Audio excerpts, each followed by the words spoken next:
Il signe que vous ne connaissez jamais vraiment la valeur de ce que vous tenez jusqu'à ce que cela se transforme en poussière dans vos mains. Marcus Sterling pensait qu'il possédait le monde. Il avait l'empire technologique d'1 milliard de dollars, la réputation terrifiante et la belle et calme femme qui attendait à la maison. Il avait aussi les secrets, les nuits tardives, l'arrogance et la maîtresse qui chuchotait que sa femme n'était rien d'autre qu'un fardeau. Mais un mardi qui commença comme n'importe quel autre, Marcus rentra chez lui dans un silence si assourdissant qu'il brisa ses os. Pas de mots, pas de vêtements, pas de femme, et son héritier à naître, parti. Il pensait qu'il était le joueur déplaçant les pièces d'échecs, mais il était sur le point de réaliser que la reine avait déjà quitté l'échiquier et que l'échec et mat ne faisaient que commencer. La pluie battait contre la vitre du sol au plafond du penthouse Sterling Heights, estompant les lumières du centre-ville de Seattle, une tache d'or et de gris. À l'intérieur, l'air était parfaitement conditionné, parfumé au bois de santal et à l'ambition froide. Marcus Sterling vérifia sa montre Patek Philippe. 20h15, il fonça les sourcils, tapant sa chaussure en cuir italien sur mesure contre le sol en marbre. Le gala pour la fusion Sterling Cross était dans 45 minutes. Eleanor n'était jamais en retard. Elle était la définition de la prévisibilité. Elena, calme et obéissante, qui portait les robes pastel qu'il avait choisies, souriait quand il lui disait de sourire et portait son enfant avec une grâce qu'il tenait souvent pour acquise. Elena, appela-t-il, sa voix résonnant dans le salon caverneux. Le chauffeur attend depuis 10 minutes. Ce n'est pas la nuit pour les jeux. Silence. Marcus ajusta sa cravate dans le miroir du foyer. Il avait l'air impeccable.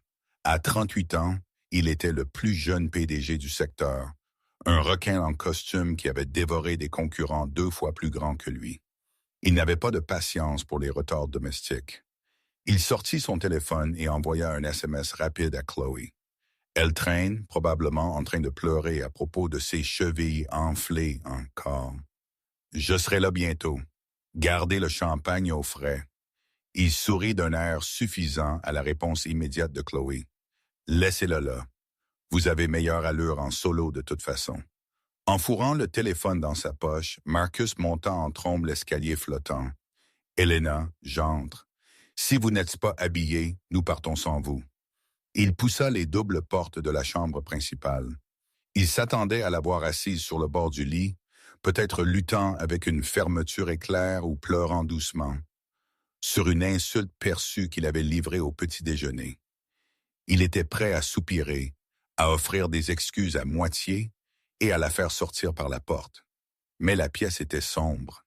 Elena. Marcus actionna l'interrupteur. Le lustre en cristal inonda la pièce de lumière. Le lit était fait, serré comme à l'armée. Pas une ride. La coiffeuse habituellement encombrée de ses vitamines prénatales, lotions, et cette brosse à cheveux en argent antique qu'elle aimait était nue. Un picotement froid d'irritation courut le long de sa colonne vertébrale. Très drôle. Vérifier la chambre d'enfant, il descendit le couloir vers la chambre d'enfant qu'il venait de finir de rénover la semaine dernière. Elle était peinte d'un doux vert sauge. Il poussa la porte. Vide. Le berceau était là, assemblé et attendant.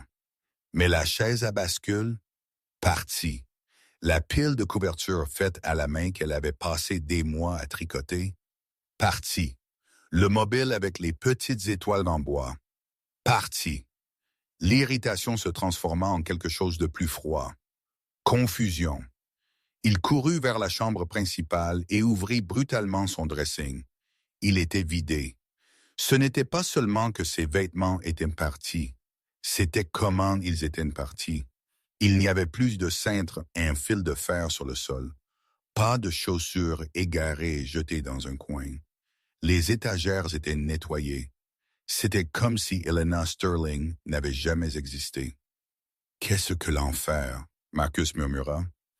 Il se précipita vers le coffre-fort, caché derrière le tableau sur le mur du fond. Il composa le code. Bip, clic. La lourde porte s'ouvrit. Ses piles d'argent étaient là. Ses disques durs d'urgence étaient là. La bague émeraude de sa grand-mère était là. Elle n'avait rien volé. Elle n'avait pas pris un sou de son argent. Elle n'avait pas pris les bijoux qu'il lui avait achetés pour s'excuser de ses nuits tardives au bureau. Elle n'avait pris que ce qui était à elle. Marcus se tenait au centre de la pièce, tournant lentement. Le silence du penthouse n'était plus paisible. Il était oppressant. Il pressait contre ses tympans. Son téléphone vibra. C'était son avocat, Arthur Pendleton. « Marcus !» La voix d'Arthur était tendue, inhabituelle pour l'avocat impassible. « Où êtes-vous? Le conseil demande pourquoi votre siège est vide. »« Elle est partie, Arthur, » dit Marcus, sa voix sonnant étrangère à ses propres oreilles. « Qui? » La nouvelle assistante. « Elena. Ma femme. Elle est... » Le placard est vide. La chambre d'enfant est vide.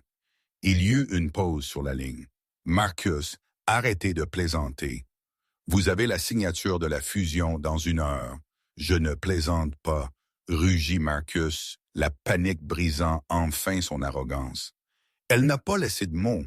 Elle ne s'est pas battue avec moi ce matin. Elle a juste évaporé. Vérifiez le suivi de sa voiture, commanda Arthur. D'accord, d'accord. Marcus tripota son téléphone, ouvrant l'application qui se connectait au Range Rover blanc d'Eleanor. Il fixa l'écran, signal perdu. Véhicule désactivé. Elle a désactivé le tracker, marmonna Marcus, sa main commençant à trembler. Elle ne sait pas comment faire ça. Elle ne sait faire changer un pneu, Arthur. Comment a-t-elle désactivé un tracker satellite? Marcus, dit Arthur, sa voix baissant d'1 octave. Vous devez venir au bureau. Maintenant, ce n'est pas seulement votre femme qui manque. De quoi parlez-vous? Venez juste ici et Marcus, n'appelez pas encore la police. Le trajet vers le siège de Sterling Enterprises fut un flou de pluie et de feux arrière rouge. Marcus serra le volant de son Aston Martin jusqu'à ce que ses phalanges blanchissent. Elle ne pouvait pas simplement partir. Elle était enceinte de 7 mois de son fils. Elle n'avait nulle part où aller. Ses parents étaient morts. Elle n'avait pas de frères et de sœurs. Il l'avait isolée, subtilement bien sûr, de ses amis d'université des années auparavant. Son monde, c'était lui. C'était comme ça qu'il l'aimait. C'était comme ça qu'il l'avait conçu. Il composa le numéro de Chloé. Enfin, elle ronronna. « Je suis au bar. Vous ne croiriez pas la robe que je porte. Elle est partie. » Marcus s'énerva. « Qui? La vache? » Chloé rit, le son aigu et discordant contre ses nerfs. S'est-elle enfuie dans un spa? Elle a déménagé, Chloé. Tout. Elle a tout pris. « Oh, Marcus, chérie, c'est merveilleux. » La voix de Chloé passa instantanément de la moquerie au délice. « Vous ne voyez pas? Elle vous a épargné la pension alimentaire. Si elle abandonne le domicile conjugal, c'est plus facile pour nous. Nous pouvons enfin arrêter de nous cacher. »« Tais-toi, Chloé, » siffla Marcus, se surprenant lui-même. « Elle porte mon héritier. Si elle pense qu'elle peut juste s'en aller avec mon fils, elle est folle. Ne vous inquiétez pas pour le gamin. » Chloé dit avec dédain. « Nous pouvons en faire un autre. Un avec de meilleurs gènes. Viens juste me rencontrer. » Marcus lui raccrocha au nez. Pour la première fois, sa voix ne sonnait pas comme un refuge. Elle sonnait comme une perceuse. Il s'arrêta devant la tour de verre de Sterling Enterprises. Le voiturier se précipita pour ouvrir la porte, mais Marcus le bouscula, traversant le hall en furie. Arthur Pendleton attendait dans la suite exécutive, faisant les 100 pas devant la fenêtre. Sur la table de conférence en acajou était posé un seul mince dossier. « Où est-elle? » Marcus demanda, claquant la porte. « Avez-vous engagé un détective privé? Je veux le meilleur. Mettez Kincaid dessus. » Arthur se retourna. Son visage était pâle. « Asseyez-vous, Marcus. Je ne veux pas m'asseoir. Ma femme enceinte est portée disparue. »« Elle n'est pas disparue, Marcus, » dit Arthur doucement. « Elle a démissionné. » Marcus se figea. « Démissionné. Elle ne travaille pas ici. C'est une femme au foyer. Arthur fit glisser le dossier sur la table. « Ouvrez-le. » Marcus ouvrit le dossier. À l'intérieur se trouvait un document légal. Ce n'était pas une demande de divorce. C'était une dissolution terrifiante et complexe d'une fiducie commerciale. « Qu'est-ce que c'est? Vous vous rappelez quand vous avez démarré l'entreprise, » dit Arthur, nettoyant nerveusement ses lunettes. « Il y a 10 ans. Vous aviez besoin de capital initial. Vous étiez fauché. J'ai bâti cela à partir de rien. » « Non, » corrigea Arthur. « Vous aviez un investisseur providentiel, le Fonds Orion. Vous avez dit à tout le monde que c'était un partenaire silencieux d'Europe. »« Ouais, et alors, je les ai rachetés il y a des années. » « Vous pensiez les avoir rachetés, » dit Arthur. « Vous avez cédé les dividendes à une société holding.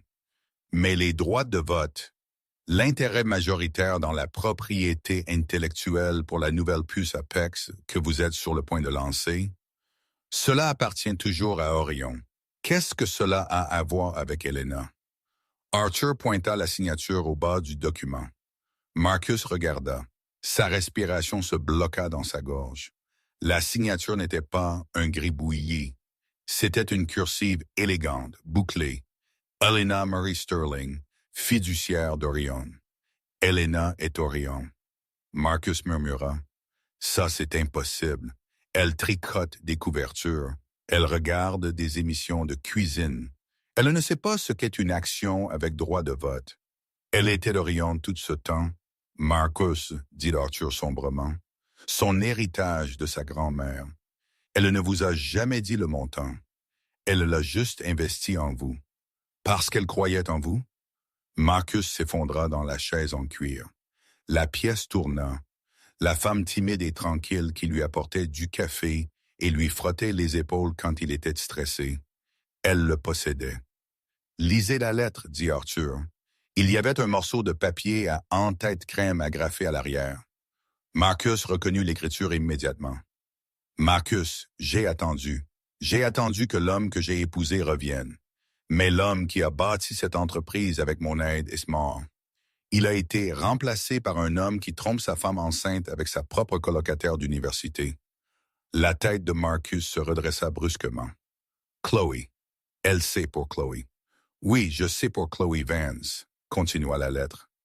Je sais pour l'appartement que vous lui avez loué dans le West Loop. Je sais pour les bijoux que vous lui avez achetés en utilisant la carte de crédit de l'entreprise. La carte de crédit de mon entreprise. Je ne vous quitte pas parce que je suis faible. Je pars parce que j'en ai fini de vous regarder vous détruire. J'ai liquidé ma position dans le projet Apex. La PI part avec moi. Le code part avec moi. Bonne chance avec la fusion, Marcus. Vous n'avez rien à vendre, Helena. Elle a pris le code Apex. Marcus rugit, sautant sur ses pieds. C'est illégal. C'est du vol. C'est un code, Marcus. Arthur cria en retour, perdant son calme. Regardez le dépôt de brevet. Elle a écrit l'algorithme central à l'école doctorale. Vous l'avez juste commercialisé. Réparez ça. Marcus attrapa une carafe de whisky en cristal et la lança contre le mur. Elle se brisa, projetant du liquide ambré partout. Trouvez-la. Je la traînerai ici par les cheveux si je dois le faire. Nous ne pouvons pas la trouver, dit Arthur doucement. J'ai vérifié les comptes. Elle n'est pas juste partie aujourd'hui, Marcus. Elle déplace des actifs depuis 6 mois. Lentement, tranquillement. Chaque fois que vous étiez avec Chloé, Eleanor déplaçait une pièce de l'échiquier. Elle est partie. Et elle a pris 60 de votre capital liquide avec elle. Marcus se tenait haletant au centre de la pièce, sa poitrine se soulevant. La réalité s'abattait sur lui comme un raz de marée. Il n'était pas le roi. Il ne l'a jamais été. Il était le bouffon, dansant pour une reine qu'il était trop aveugle pour voir. Et puis son téléphone sonna. Ce n'était pas Chloé. C'était un numéro qu'il ne reconnaissait pas. « Bonjour, aboya-t-il. Monsieur Sterling, une voix rude. C'est le détective Miller, département de police de Seattle. Nous avons trouvé un Range Rover blanc abandonné près de la jetée. Vous devez venir ici. Nous avons trouvé du sang. » Les lumières bleues et rouges clignotantes traversaient de la brume de Seattle comme des battements de cœur erratiques. Marcus gara l'Aston Martin derrière le ruban jaune de la police, ignorant l'officier qui essaya de le repousser. Il aperçut le détective Miller, un homme qui semblait avoir été sculpté dans le granit et usé par du papier de verre, debout au bord de la jetée. Et là il était, le Range Rover blanc. La portière côté conducteur était grande ouverte, balançant légèrement dans le vent venant du Puget Sound. Marcus courut vers elle, ses mocassins italiens chers glissant sur le trottoir mouillé. Où est-elle? A-t-elle sauté? Quelqu'un l'a-t-il emmenée? Reculez, Monsieur Sterling, dit le détective Miller, sa voix plate. Il leva une main gantée. Marcus passa quand même le ruban, s'arrêtant seulement quand il vit l'intérieur de la voiture. Le sac à main d'Eleanor était sur le siège passager, ouvert et renversé. Son portefeuille, son téléphone, ses vitamines prénatales. Mais c'était le siège conducteur qui fit basculer le monde sur son axe. Sur le cuir beige crémeux, il y avait une tache cramoisie. Pas une goutte. Une tache, comme si quelqu'un avait été traîné. « Oh mon Dieu !» s'étouffa Marcus, trébuchant en arrière. « Est-ce que c'est le sien? » « Nous le testons, » dit Miller, observant le visage de Marcus attentivement. « Quand avez-vous vu votre femme pour la dernière fois, Monsieur Sterling? »« Ce matin. » Marcus balbutia. La pluie lui collait les cheveux au front. Il se sentit dépouillé de son armure. « Avant que j'aille au bureau, elle allait bien. Elle buvait du thé. Vous êtes-vous battu? »« Non. Nous ne nous battons jamais. Elena ne se bat pas. » Miller leva un sourcil. « Tout le monde se bat, Monsieur Sterling, surtout quand il y a un bébé en route ou du stress. » Il fit une pause, ses yeux perçant Marcus. « Ou une tierce partie. » Marcus se figea. La pluie parut soudainement glaciale. « Qu'insinuez-vous? »« Nous avons vérifié ses registres téléphoniques, » dit Miller, sortant un bloc-notes de son trench coat. « Elle a passé un appel à un avocat en divorce il y a 3 jours. Un certain Monsieur Thorne. Vous le connaissez? » L'estomac de Marcus tomba. Thorne était l'avocat en divorce le plus impitoyable de la côte ouest. Il coûtait 5 000 $ l'heure. Elena, la femme qui coupait des coupons pour des vêtements de bébé, l'avait appelé? Je ne savais pas, murmura Marcus.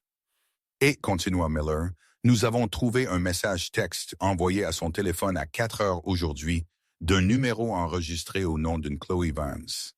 Il disait « Il ne me quittera jamais. Arrêtez de prétendre que vous comptez. » Marcus ferma les yeux. Chloe, elle avait nargué Elena. Elle avait piqué l'ours, ne réalisant pas que l'ours était déjà réveillé et chargeait un fusil de chasse. « Monsieur Sterling. » Miller s'approcha, envahissant l'espace personnel de Marcus. « Votre femme disparaît. Sa voiture est trouvée avec du sang dedans. Vous avez une maîtresse. Elle contactait des avocats de divorce. Cela ne ressemble pas à un enlèvement. Cela ressemble à un nettoyage. Je ne l'ai pas blessé, cria Marcus, la panique montant à son paroxysme. J'étais au bureau, j'ai des témoins. Je me préparais pour la fusion. Nous vérifierons votre alibi, dit Miller peu impressionné.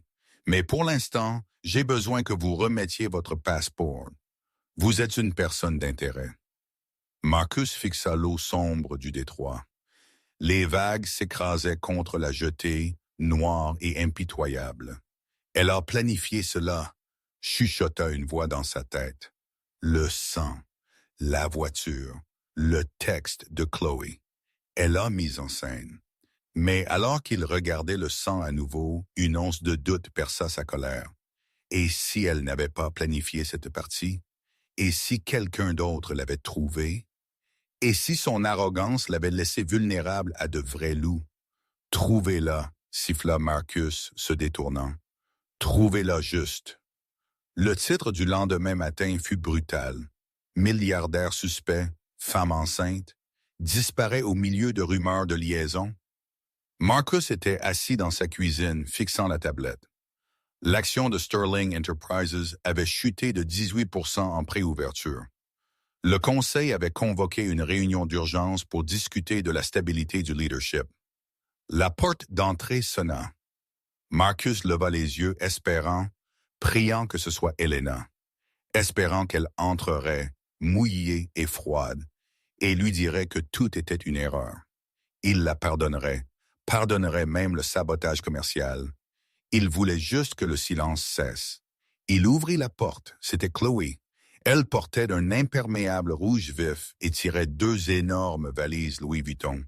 Elle le bouscula dans le foyer, secouant son parapluie. « Mon Dieu, les paparazzis sont des animaux dehors », se plaignit-elle, inspectant son maquillage dans le miroir du hall. « J'ai dû porter des lunettes de soleil juste pour aller de l'Uber au hall. » Marcus fixa ses valises. « Que faites-vous ici, Chloé? »« Eh bien, je ne peux pas rester chez moi, dit-elle, comme si c'était évident. La police était là ce matin, Marcus me posant des questions. C'est stressant. » De plus, elle s'approcha et passa un doigt sur sa poitrine. « Vous avez besoin de soutien. Vous êtes en deuil. Cela nous arrange d'être consolidés. » Consolidés? Marcus repoussa sa main. « Ma femme est portée disparue, peut-être morte, et vous emménagez. »« Elle n'est pas morte, Marcus, » se moqua Chloé, traînant sa valise vers les escaliers. « Elle est dramatique. Ce sang était probablement du sirop de maïs. Elle essaie de vous faire peur.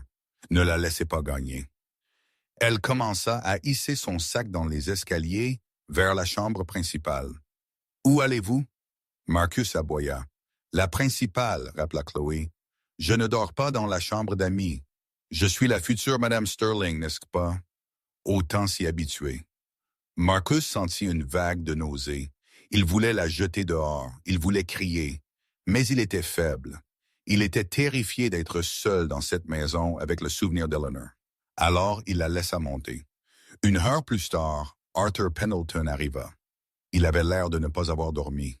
« C'est fini, Marcus, » dit Arthur, ne prenant même pas la peine de s'asseoir. « La fusion. »« Les banques, » corrigea Arthur. « Elles ont rappelé les prêts. Tous.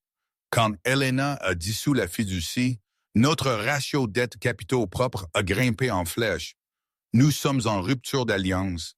Elles veulent 400 millions de dollars d'ici vendredi. »« Je n'ai pas 400 millions de liquide, » cria Marcus. « Mon argent est en action.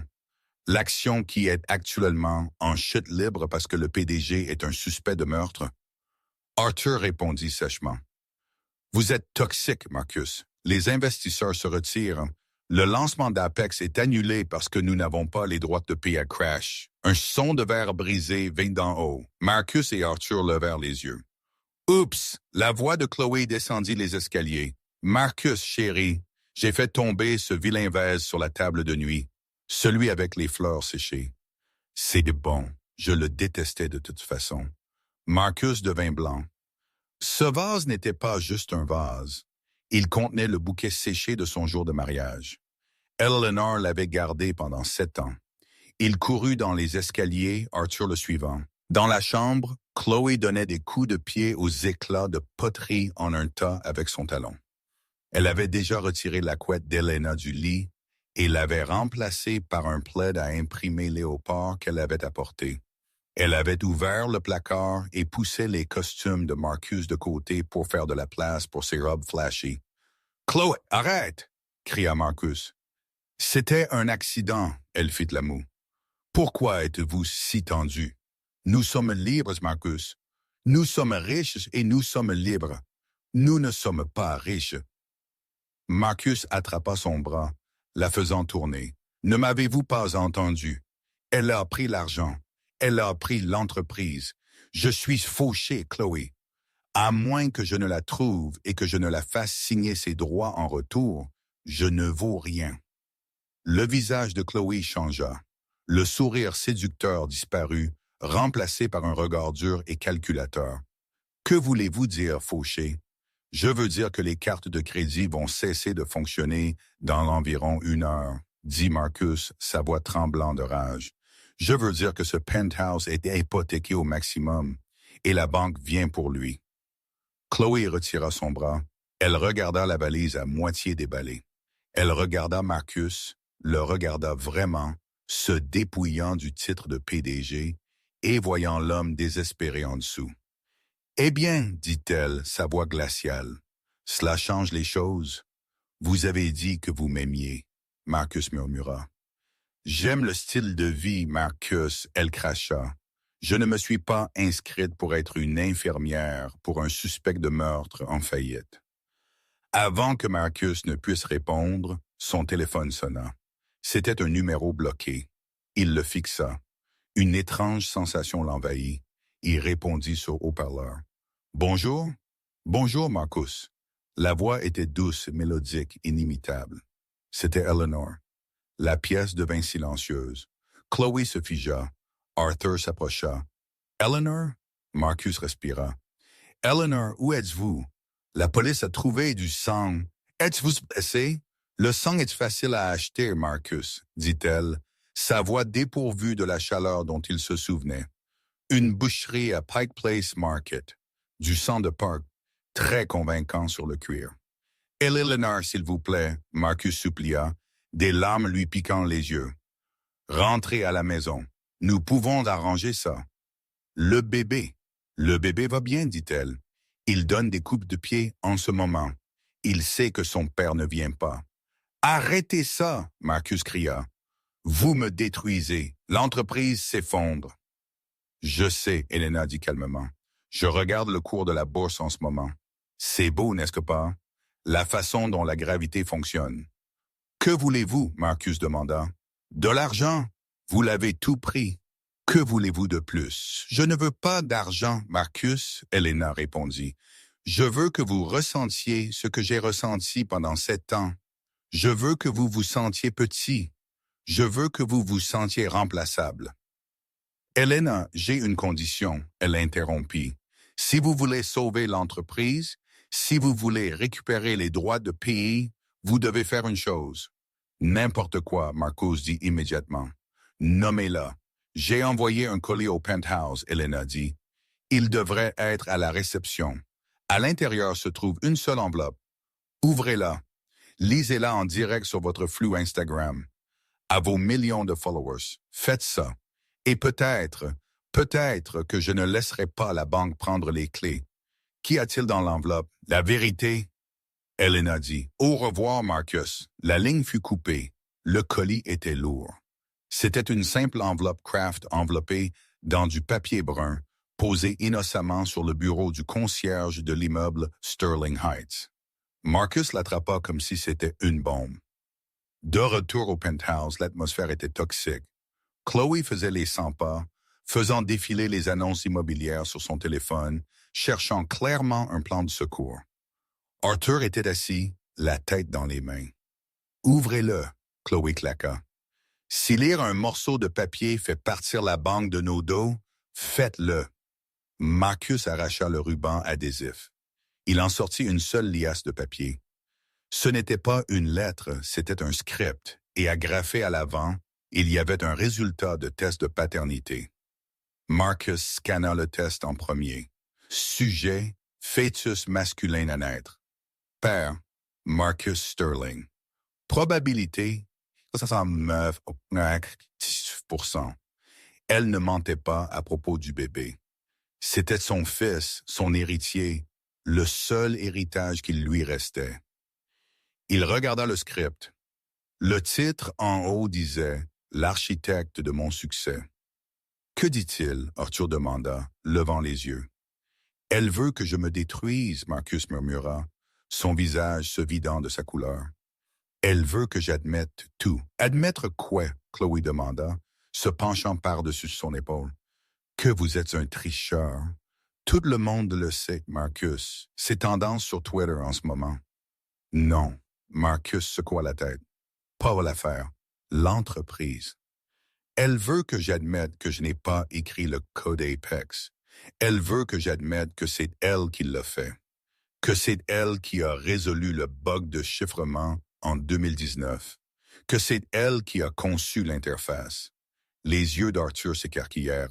« Marcus, si vous dites cela publiquement, la SEC vous enquêtera pour fraude. Les investisseurs ont acheté parce que vous étiez le génie.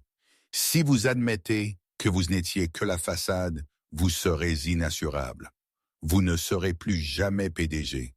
Mais si je ne le fais pas, Marcus dit, sa voix se brisant, elle laisse l'entreprise imploser de toute façon et elle garde mon fils.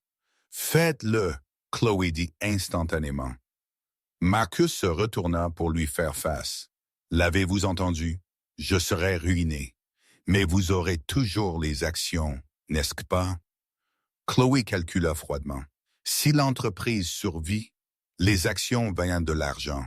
Si l'entreprise meurt, nous n'avons rien. Avalez votre fierté, Marcus. Lisez ce putain de papier. Marcus regarda la femme pour laquelle il avait détruit son mariage. Elle ne se souciait pas de sa réputation. Elle ne se souciait pas de sa dignité. Elle voulait juste que le chèque soit encaissé. Il installa son téléphone sur un trépied dans le salon. L'éclairage était parfait, mais il ressemblait à un fantôme. Il ouvrit Instagram. En direct, le nombre de spectateurs monta en flèche instantanément. 10 000, 50 000, 200 000. Le monde regardait la milliardaire à la femme disparue. « Bonjour », Marcus commença, sa voix tremblante. « J'ai une déclaration. » Il regarda le script qu'Helena avait écrit. C'était brutal. C'était précis. Pendant 10 ans, lut-il, j'ai été salué comme un visionnaire. Le magazine Fortune m'a appelé le prophète de la technologie. Mais un prophète implique l'inspiration divine. Je n'avais aucune inspiration. J'avais une femme. Il fit une pause. Les commentaires volaient si vite qu'ils étaient un flou. Helena Sterling n'est pas seulement ma femme, continua-t-il, forçant les mots à sortir d'une gorge qui semblait remplie de verre. Elle est l'ingénieure en chef d'Orion. Elle a écrit le code source du système d'exploitation Sterling. Elle a conçu la puce Apex. Pendant que j'étais au gala et prendre le crédit, elle était à la maison et débuguait les systèmes qui ont fait de moi un milliardaire. Il regarda la caméra, des larmes d'humiliation coulant sur son visage. Je ne suis pas un génie, lut-il la dernière ligne. Je suis une fraude qui s'est tenue sur les épaules d'un géant et a ensuite essayé de la faire tomber. Je suis désolé, Helena. S'il vous plaît, rentrez à la maison. Il termina le flux. La pièce était silencieuse. Puis le téléphone de Chloé sonna. Elle le regarda.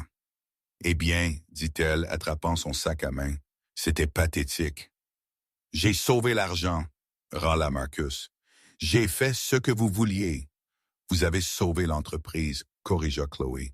« Mais vous êtes la risée. Je ne peux pas être vu avec une fraude, Marcus. C'est mauvais pour ma marque. » Elle fit signe vers la porte. « Le chauffeur est en bas. Je l'ai appelé il y a 5 minutes. »« Vous partez? » Marcus la fixa. « Maintenant, après que je me sois juste humilié. »« Vous vous êtes humilié au moment où vous avez pensé que vous étiez plus intelligent qu'elle, » dit Chloé, ouvrant la porte. « Salut, Marcus. Ne m'appelez pas. » La porte claqua. Marcus était seul. Il n'avait pas d'uniforme, il n'avait pas de maîtresse. Il n'avait pas de réputation. Mais alors son téléphone vibra. Un texte d'Eleanor. « Bon garçon, maintenant venez rencontrer votre fils. » L'adresse qu'Eleanor envoya était pour une aile privée du centre médical St. Jude. Marcus ne prit pas l'Aston Martin. Il prit un taxi. Il se sentait trop petit pour la voiture de sport maintenant. Il portait une casquette de baseball, tirée bas, terrifié d'être reconnu comme le PDG fraudeur. Il sprinta à travers les halls de l'hôpital, ignorant la réceptionniste, et enfonça le bouton pour le 4e étage. Soins intensifs néonatal. Venez rencontrer votre fils. Le texte se rejoua dans son esprit. Le bébé était-il né? C'était trop tôt. Elle n'était enceinte que de 7 mois.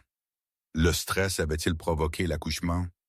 Les portes de l'ascenseur s'ouvrirent. Le couloir était stérile, blanc et silencieux. Au bout du couloir, debout devant une grande fenêtre d'observation, se trouvait un homme. Marcus ralentit. Il connaissait cette silhouette. Il était grand, large d'épaules, portant un costume qui coûtait plus cher que la voiture de Marcus.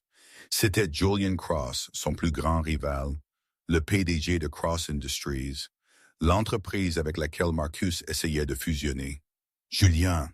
Marcus halta, s'approchant de lui. « Que faites-vous ici ?» Julian se tourna lentement. Il ne regarda pas Marcus avec le dédain compétitif habituel.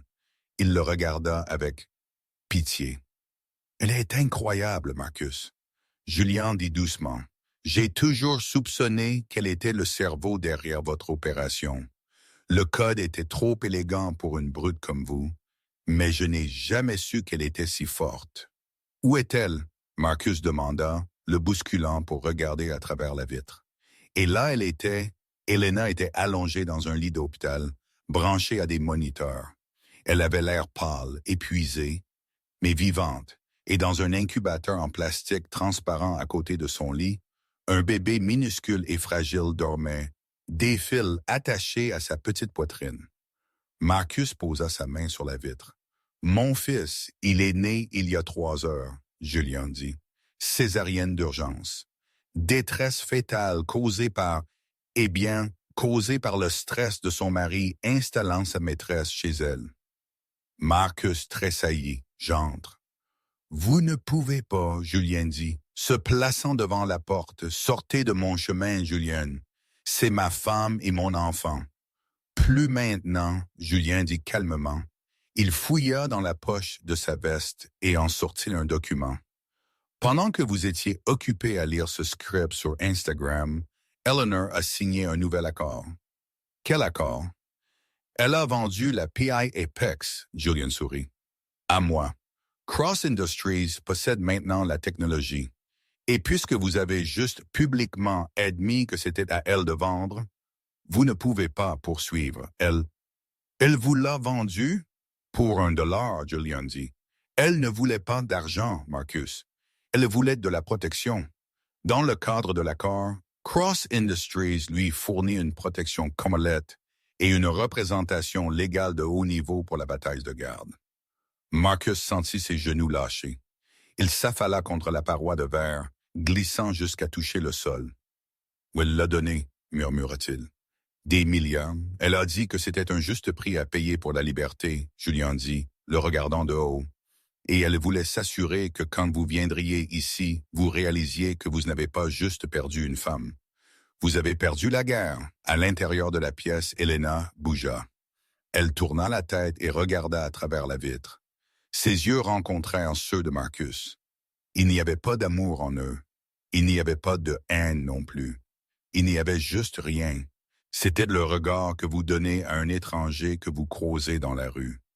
Elle se détourna, passant sa main par l'ouverture de l'incubateur pour caresser la petite main de leur fils. « Elle ne vous verra pas, Marcus, » Julien dit. « Les infirmières ont des instructions d'appeler la sécurité si vous essayez d'entrer. »« J'ai besoin d'expliquer. » Marcus sanglota. « J'ai besoin de lui dire que je suis désolé. »« Désolé ne réécrit pas le code, » Julien dit, ajustant ses boutons de manchette. « Et ça ne répare pas un cœur brisé. »« Rentrez chez vous, Marcus. »« Oh, attendez, la banque a pris le penthouse il y a 1 heure. »« Je suppose, allez où que vous alliez maintenant. » Julien se retourna et s'éloigna, ses pas claquant rythmiquement dans le couloir. Marcus était assis sur le sol froid en linoléum de l'hôpital. Il regarda sa femme toucher son fils. Il était à 5 pieds de distance. Il aurait aussi bien pu être sur la lune. Mais alors la porte de la chambre s'ouvrit. Une infirmière sortit. Elle regarda Marcus recroquevillé sur le sol. « Monsieur Sterling ?» demanda-t-elle doucement. Marcus leva les yeux, l'espoir s'allumant dans sa poitrine. « Oui » a-t-elle demandé après moi. « Non » dit l'infirmière, « mais elle m'a demandé de vous donner ceci. » Elle lui tendit une petite boîte en velours. Marcus la prit. Ses mains tremblaient si fort qu'il faillit la laisser tomber. Il l'ouvrit. À l'intérieur se trouvait la bague émeraude de sa grand-mère, celle qu'Elena avait portée pendant 10 ans, celle qu'il avait cherchée dans le coffre-fort dans la première partie. Et en dessous, il y avait une note. « Vendez-la. Elle devrait couvrir le loyer de votre premier mois. Considérez-le comme une indemnité de départ. » Marcus fixa la bague. La finalité de cela l'écrasa. Elle ne gardait pas un trophée. Elle lui rendait le dernier morceau de lui qu'elle avait. Il serra la bague contre sa poitrine et pleura, le son résonnant dans le couloir vide, ignoré par la femme derrière la vitre. La chute n'avait pas été une chute soudaine, cela avait été une lente, douloureuse glissade vers l'obscurité. La première année, Marcus Sterling perdit le penthouse. Ce fut un spectacle public. une vente aux enchères à laquelle assistèrent les mêmes vautours avec qui il buvait du scotch. Il regarda depuis le fond de la pièce, portant un sweat à capuche et des lunettes de soleil, tandis que ses meubles italiens sur mesure, sa collection d'art et même le berceau sur mesure qu'il avait brièvement regardé étaient vendus pour des centimes sur le dollar. Le coup de marteau résonnant lui sembla un coup physique à la poitrine encore et encore. La deuxième année, les batailles légales se terminèrent. Il avait essayé de combattre l'acquisition de la PE Apex par Julian Cross, criant à la coercition et à la contrainte. Mais les tribunaux n'écoutaient pas les hommes qui admettaient la fraude sur Instagram. La décision du juge fut cinglante. Marcus se retrouva avec rien d'autre que des frais de justice et une réputation si toxique que même les entreprises technologiques de niveau intermédiaire ne l'auraient pas interviewé. Il était radioactif. La troisième année, la femme nommée Chloe Vance donna une interview révélation à Vanity Fair.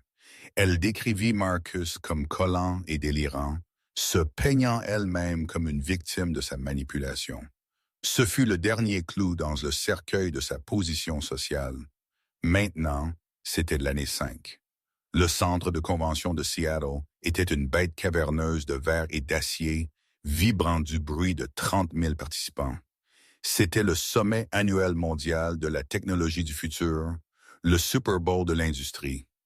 L'air sentait le café brûlé, l'ozone et l'ambition désespérée. Tout au fond, après les affichages holographiques flashy de Google et Tesla, après les vendeurs de logiciels de niveau intermédiaire, et niché près des portes de quais de chargement, se trouvait la zone Z. C'est là que vivaient les entreprises de bas de gamme. Les entreprises vendant des chargeurs contrefaits, des protecteurs d'écran à prix réduit et des tablettes génériques qui surchauffaient si vous jouiez une vidéo trop longtemps. Debout derrière une table pliante, couverte d'une nappe bleue bon marché, se trouvait Marcus. Il portait un polo en polyester une taille trop grande, le logo de Quick Tech Solutions brodé de travers sur la poitrine. Ses cheveux, autrefois coiffés par un coiffeur de célébrité, étaient gris aux tempes et clairsemés. L'éclat vif et prédateur dans ses yeux avait été remplacé par un épuisement terne et larmoyant. Il avait l'air 10 ans plus vieux que ses 43 ans. « Hé, l'ami !» Un adolescent aux cheveux violets lança vivement, mâchant bruyamment du chewing-gum. « Cette batterie externe charge-t-elle un MacBook? » Marcus regarda la brique en plastique dans sa main. « Non, c'est seulement pour les téléphones, 5 volts. »« Nul, marmonna le gamin, le laissant tomber sur la table avec un cliquetis et s'éloignant. Marcus soupira, ajustant son badge. Il disait juste Marcus, pas de nom de famille. Il avait appris à la dure que Sterling attirait le mauvais genre d'attention. Ricaneur, téléphone avec appareil photo et questions cruelles. Il s'assit sur un tabouret en plastique dur et ouvrit son déjeuner. Un sandwich froid au jambon enveloppé dans du papier ciré. Il mangea machinalement. Son téléphone, un modèle Android fissuré avec un écran brisé, vibra avec une notification. Rappel de loyer. Votre paiement a 4 jours de retard. Veuillez régler immédiatement pour éviter l'expulsion. Marcus écarta la notification d'un geste. Il vivait maintenant dans un studio en sous-sol à Tacoma, un endroit qui sentait en permanence le gypse humide et la litière pour chat. C'était loin du penthouse parfumé au bois de santal, mais c'était tout ce qu'il pouvait se permettre avec un salaire de vente à commission seulement. Soudain, le bruit ambiant du centre de convention changea. Le faible rugissement des bavardages ne s'arrêta pas. Il se déplaça.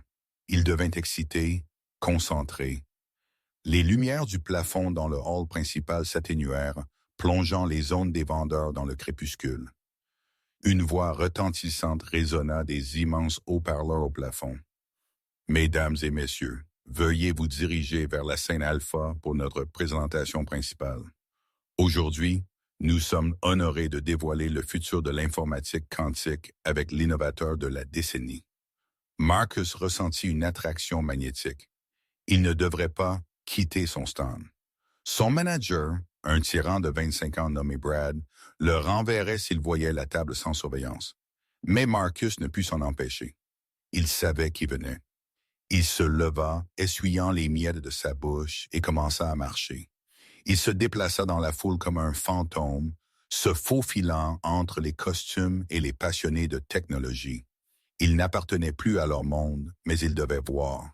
Il devait savoir. Il atteignit le périmètre de la scène alpha. C'était bondé.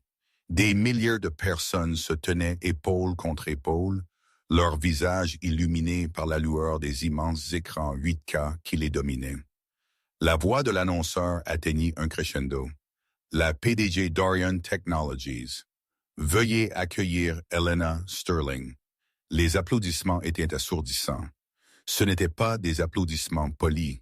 C'était un rugissement d'adoration. Et puis elle sortit. Marcus cessa de respirer. Elena était méconnaissable de la femme qu'il avait épousée. La femme dont il se souvenait était douce, hésitante, portant habituellement des cardigans pastels et cherchant son approbation avant de parler. Cette femme était un titan. Elle portait un costume blanc élégant et sur mesure qui semblait briller sous les lumières de la scène. Ses cheveux étaient coupés en un carré sévère et chic qui encadrait son visage. Elle marcha vers le centre de la scène, non pas avec arrogance, mais avec une terrifiante calme certitude. Elle ne fit pas de grands gestes, elle se tint juste là, s'imprégnant des applaudissements, possédant le silence qui suivit.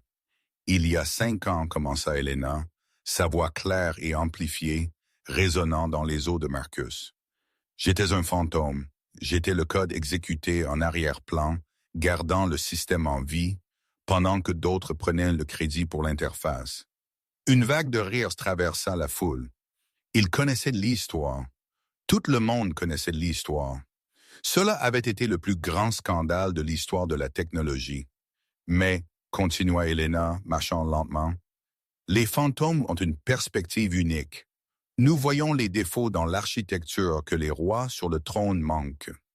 Voyons l'instabilité. Et quand le château tombe, nous sommes ceux qui savent comment le reconstruire. Elle appuya sur un bouton de son clicker. L'écran derrière elle explosa en couleur. Apex 2, le pont quantique. Aujourd'hui, dit-elle, Orion Technologies ne lance pas juste une puce. Nous lançons un nouveau langage, un système qui apprend, s'adapte et protège. Et je suis fier de dire, elle fit une pause. Une voix s'adoucissant juste une fraction. J'ai écrit chaque ligne du colonel moi-même. La foule éclata de nouveau. Les gens chantaient son nom. Eleanor, Eleanor, Eleanor. Marcus se tenait dans l'ombre d'un pilier de soutien, serrant le métal froid. Les larmes lui piquèrent les yeux, larmes chaudes, honteuses. Il se souvenait des nuits où il l'avait laissée seule au lit pour aller rencontrer Chloé. Il se souvenait de s'être moqué de ses hobbies. Il se souvenait de lui avoir dit qu'elle ne comprendrait pas les complexités de son entreprise. Elle ne les avait pas juste comprises, elle était de l'entreprise, et il l'avait jetée pour une aventure et un ego blessé. Elle est incroyable, n'est-ce pas? Marcus sursauta.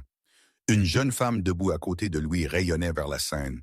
Elle est mon héroïne. Mère célibataire, a bâti un empire d'1 milliard de dollars sur les cendres de la fraude de son ex-mari. C'est la raison pour laquelle je me suis lancé dans le codage. Oui, Marcus râla, la gorge serrée. Elle est quelque chose. La présentation se termina 20 minutes plus tard. Les lumières s'allumèrent et les VIP commencèrent à affluer vers la scène, espérant une poignée de main ou un selfie. Marcus aurait dû faire demi-tour. Il aurait dû retourner à ses tablettes bon marché et à son sandwich froid. Mais ses pieds bougèrent d'eux-mêmes. Il se fraya un chemin dans la foule, poussé par un besoin masochiste d'être proche du soleil qui le brûlait. Il atteignit le cordon de velours, séparant l'entrée générale du salon VIP. Elena était là, entourée de sécurité et d'investisseurs. Elle riait de quelque chose qu'un sénateur disait. La tête renversée, l'air radieux et vraiment heureuse. Et puis Marcus le vit. Julian Cross, l'homme qui avait été le rival de Marcus, l'homme qui avait acheté la PI pour $1 se tenait juste à côté d'elle. Il n'essayait pas de l'éclipser. Il se tenait légèrement derrière elle, sa main reposant protectrice sur le bas de son dos. Il la regarda avec un mélange de fierté et de révérence que Marcus n'avait jamais possédé. Mais ce n'était pas Julian qui avait brisé le cœur de Marcus en poussière. C'était le garçon courant vers eux. « Maman! Maman! » Un petit garçon, environ 5 ans, éclata à travers les jambes des gardes de sécurité. Il portait un t-shirt smoking miniature et des baskets lumineuses. Il avait des cheveux foncés et en bataille et des yeux vifs et intelligents. Le masque professionnel d'Elena tomba instantanément. Elle s'accroupit dans son costume blanc, ignorant la saleté sur le sol, et ouvrit ses bras. Le garçon se jeta sur elle, rigolant. « Tu m'as vu, Léo ?» demanda Elena, embrassant son front. « J'étais sur le grand écran. »« Tu étais énorme !» cria le garçon. Marcus attrapa la corde de velours, ses phalanges blanchissant. Léo, c'était son fils. C'était le bébé qu'il avait ignoré dans le ventre. C'était l'enfant dont il avait tourmenté la mère pendant qu'elle était enceinte. Le garçon avait le menton de Marcus. Il avait la même forme d'yeux, mais il n'y avait pas d'obscurité en lui. Il avait l'air heureux. Il avait l'air aimé. « Léo », Marcus murmura. Le son s'étrangla. Il ne put se retenir. Il s'élança vers l'avant, pressant contre la corde. « Elena !» Le cri était désespéré, craquant de 5 ans de silence. C'était assez fort. Julian l'entendit en premier. Sa tête se redressa brusquement. Ses yeux balayèrent la foule, perçants et dangereux. Ils se fixèrent sur Marcus instantanément. Julian n'avait pas l'air en colère. Il n'avait pas l'air menacé. Il regarda le polo en polyester de Marcus, sa peau grise, son désespoir, et il avait l'air ennuyé. Julian se pencha et chuchota quelque chose à l'oreille d'Eleanor. Eleanor se figea. Elle tenait toujours Léo. Elle se redressa lentement, posant une main protectrice sur l'épaule du garçon. Elle se tourna. Pour la première fois en 5 ans, Marcus Sterling regarda dans les yeux de sa femme. Il s'attendait à de la haine. Il était préparé à la colère. Il voulait presque qu'elle lui crie dessus, qu'elle reconnaisse qu'il l'avait blessé, qu'il comptait encore assez pour causer de la douleur. Il redressa sa colonne vertébrale, préparant un discours. « Je suis désolé. J'étais un fou. Tu me manques. » Mais Eleanor ne cria pas. Elle le regarda. Son regard parcourut son visage, cataloguant les rides et la tristesse. Elle regarda ses vêtements bon marché. Elle regarda son badge, et puis ses yeux devinrent vides. C'était un regard d'indifférence absolue, écrasante. C'était la façon dont vous regardez un étranger à un arrêt de bus ou un meuble que vous avez vendu il y a des années et que vous avez oublié. Il n'y avait pas d'étincelle, pas de reconnaissance de leur passé commun, pas de traumatisme persistant. Elle l'avait traité, elle l'avait archivé, et maintenant, elle l'avait supprimé. Elle se retourna vers Léo. « Allez, pousse, tu veux une glace? » « Oui, » Léo s'écria, attrapant la main de Julien avec son autre main. « Allons-y, » dit Julien, jetant un dernier regard de pitié à Marcus avant de lui tourner le dos. Les trois, Eleanor, Julien et Léo, s'éloignèrent vers la sortie privée.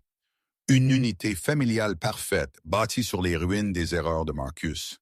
« Attendez » Marcus s'étouffa, tendant la main par-dessus la corde. « Elena, c'est moi, c'est Marcus. » Une grande main s'abattit sur sa poitrine. C'était le chef de la sécurité, un homme de la taille d'un distributeur automatique. « Monsieur, » dit le garde, sa voix basse et menaçante, « vous dérangez le talent. Reculez. »« C'est ma femme » cria Marcus, faisant tourner les têtes. « C'est mon fils. » Le garde regarda le visage frénétique et en sueur de Marcus. Il regarda le logo écaillé sur sa chemise. « Mon ami, » dit le garde, secouant la tête. « C'est Elena Sterling. Elle vaut 4 milliards de dollars. Vous vendez des chargeurs à 5 dollars dans la zone Z. Je ne pense pas que vous la connaissiez. » Le garde le repoussa, fort. Marcus trébucha, son talon s'accrochant au tapis. Il tomba en arrière, atterrissant durement sur le sol. Son téléphone générique glissa hors de sa poche, glissant sur le carrelage du centre de convention. Les gens rirent. Quelques adolescents pointèrent leur téléphone, enregistrant le fou tombant. Marcus resta assis là sur le sol. Il regarda le lourd rideau de velours se refermer derrière Eleanor, coupant la lumière de la section VIP. Il était seul. Le rugissement de la convention continua autour de lui, indifférent à sa tragédie. Le monde avançait plus vite et plus lumineux, alimenté par le code que sa femme avait écrit. Et il était coincé ici dans le passé, un bug qui avait été corrigé avec succès. Il tendit lentement la main vers son téléphone fissuré. L'écran vacilla. Une autre notification. Batterie faible, 5%. Marcus laissa échapper un rire sec et brisé. Il replia ses genoux contre sa poitrine, assis dans la saleté du sol de la convention. Alors que les applaudissements pour sa femme continuaient de tonner de l'autre côté du mur, il avait voulu être un roi. Il avait voulu être craint. Il réalisa maintenant, alors que l'obscurité de sa propre création l'engloutissait tout entier, qu'il avait obtenu son souhait. Il n'était craint par personne. Il n'était aimé par personne. Il était simplement parti. Wow! Parler de la vérification de la réalité ultime. Marcus pensait qu'il était le roi de l'échiquier, mais il a oublié que la reine est la pièce la plus puissante du jeu.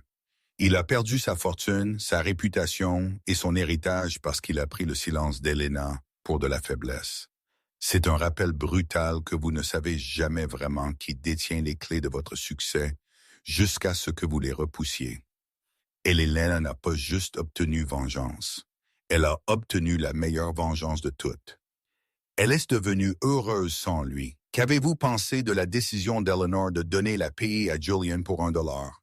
Était-ce un coup de génie pour la liberté ou aurait-elle dû détruire complètement l'entreprise? Faites-moi savoir dans les commentaires ci-dessous. Si vous êtes équipe Elena, déposez un dans le chat. Si vous pensez que Marcus a eu exactement ce qu'il méritait, tapez karma. N'oubliez pas d'aimer cette vidéo si vous avez apprécié le drame et de vous abonner à la chaîne. Plus d'histoires sur la trahison, la rédemption et le regret instantané. Frappez cette cloche de notification pour ne jamais manquer un rebondissement.